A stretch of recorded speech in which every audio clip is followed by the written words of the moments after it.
Alright, so we'll just do a quick tour of a breaker box here. So I'm down in my basement. That's usually where you'll find your breaker box.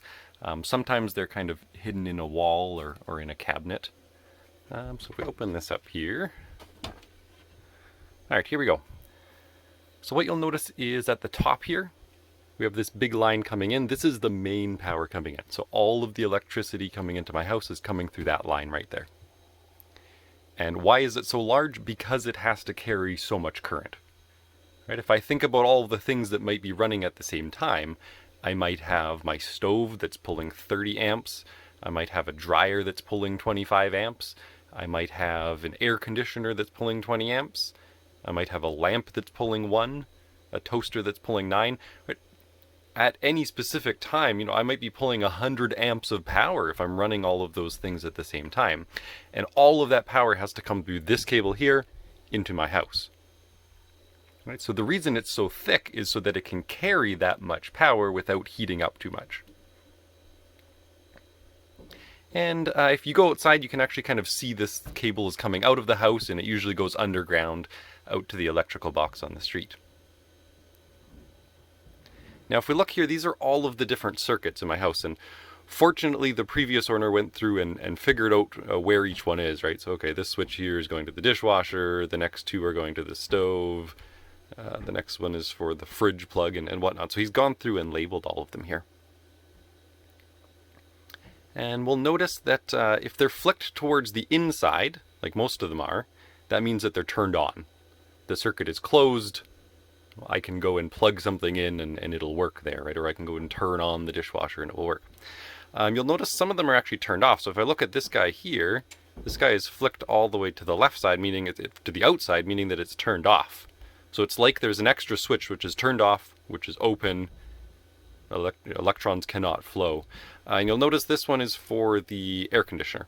And in this case, while I don't use it in the winter, I don't want it to accidentally turn on. So I've just, to be totally sure that it can't turn on, I've flipped the breaker off. And also this one on here is also to the outside, so that is the garage heater. I'm storing some stuff in my garage and I didn't want the heater to accidentally turn on. So what I did is I switched off the breaker for that. And that's because now, even if somebody accidentally went and hit the switch that turns it on, it still wouldn't work, because here's another switch that's off. Right? So this is just to make sure that it doesn't turn on. If I needed to use it, I would need to come and turn on the breaker and then also go into the garage and turn on the heater. We'll also notice that some of them are single and double, right? So for example, the dishwasher, that's just a regular 15 amp circuit. It's just one switch.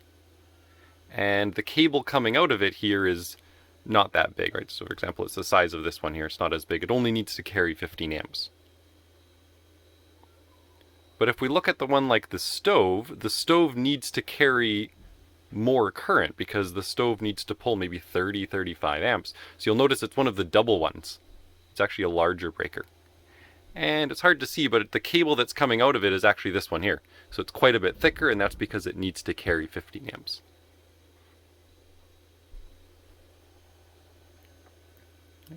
So sometimes if you do have too many appliances plugged into the same circuit, then sometimes that breaker will heat up too much, right? If you start to pull more than 15 amps through one of the single breakers, it'll get too hot. There's a little piece of metal inside it that bends when it gets too hot. And what it'll do is it'll bend and it'll switch off. So it's like a switch, like a light switch almost, but it turns itself off if it gets too hot. And if it is, what you generally do is, wait a few minutes for it to cool down, go and unplug a couple of the appliances, right? Maybe go and unplug the, if you have your kettle and your toaster running at the same time, go and unplug one of those. And then you'd come back and you can switch it back on.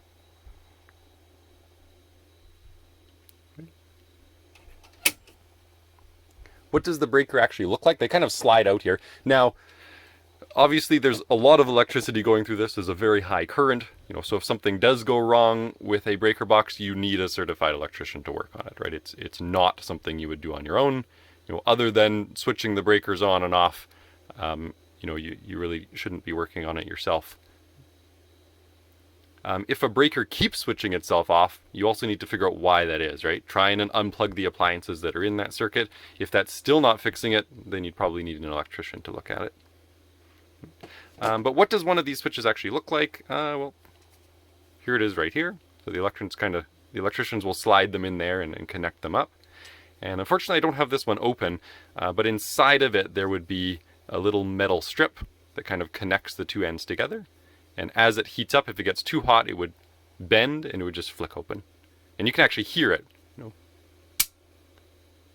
that's that metal strip bending. That's why it's so loud.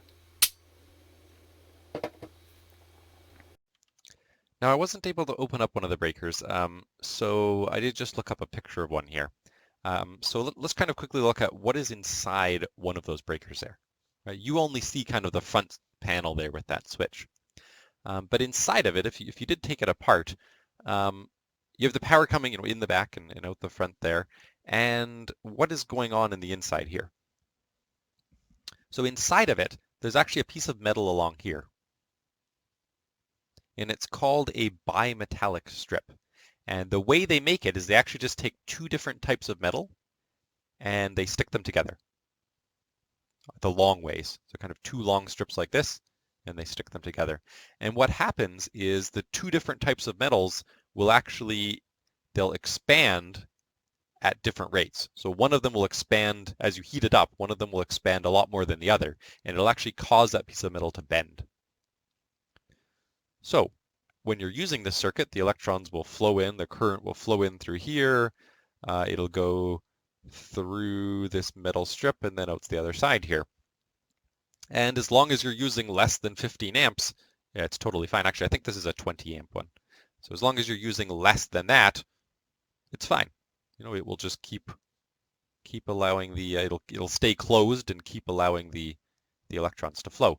But if you start pulling more than, in this case, 20 amps or 15 amps for most of them, what happens is that metal heats up and it eventually bends and it will pop apart.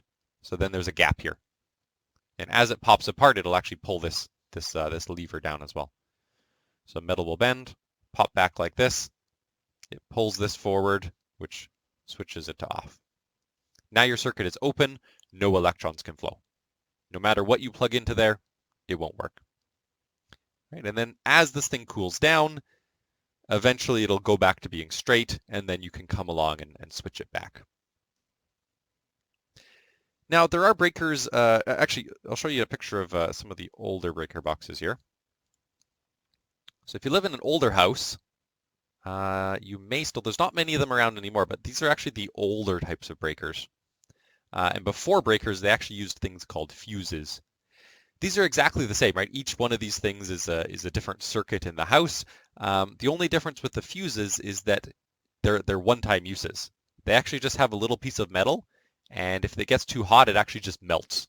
And once it melts, well, your circuit is not complete, and the electrons stop flowing. So that's what they used to use in the past.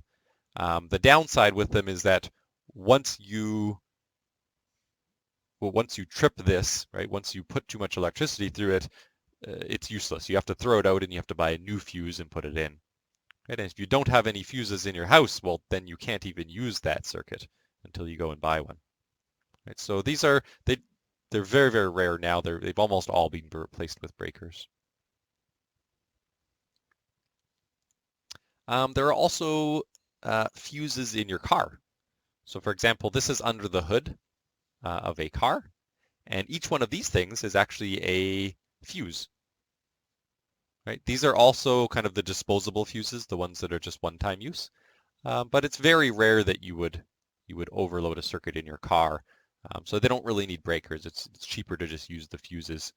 And you'll notice that they're rated for different currents, and each one of these runs a different part in your car, right? So some of them are running the lights, some of them are running the blinkers, some of the bigger ones are running the air conditioner, or maybe the starter. Right? So this is essentially like a breaker box for your car. It's just called a fuse box because they're disposable fuses. And once again, if we look at one of these little fuses here, what it has is it has the two sides, right? The electricity flows through it, and there's a little tiny piece of metal that the electricity goes through on the inside. And if that piece gets too hot, this one's a bit easier to see, then that piece of metal will melt and it'll stop the circuit.